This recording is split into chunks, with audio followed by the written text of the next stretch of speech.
For number pattern problems, we'll just try a few numbers to get us started and see if we notice a pattern ourselves. So we want to pick a number. I'll pick 1, add 5, then multiply that answer by 4, subtract 8, and divide by 2. So when I plug in 1, I get 8. I'll try 2. It usually works best to try numbers in an order, so you might be able to see more of a pattern. If I plug in 2, 2 plus 5, then times 4, then subtract 8, and then divide by 2. I get 10. Let's try one more. If I plug in 3, 3 plus 5 times 4, subtract 8, divide by 2. Not surprising, you probably saw the pattern also. We get 12.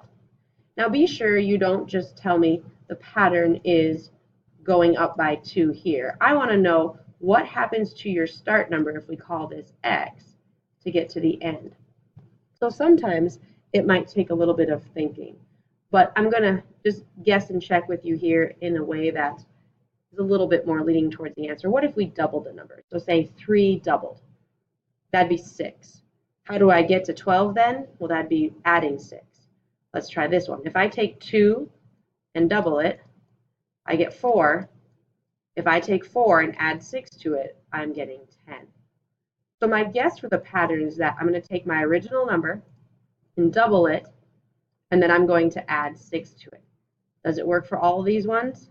It does. So that would be my final answer. Okay, gives me my final number.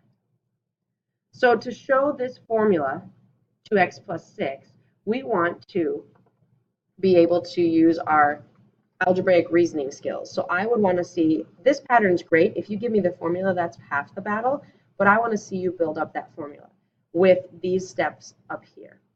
So I'll take a number, x, add 5, then take that whole answer, so don't forget parentheses, and times by 4, take that whole answer, subtract 8, and take that whole answer and divide by 2. Now, with a little bit of math simplification here, change my color, 4 times x and 4 times 5, that gives me 4x plus 20 minus 8, all divided by 2. So then I get 4x plus 12 over 2, and sure enough, if I divide both those by 2, there's my 2x plus 6. You do not have to come up with the pattern on your own, but you do want to try to show me all these steps for your full credit.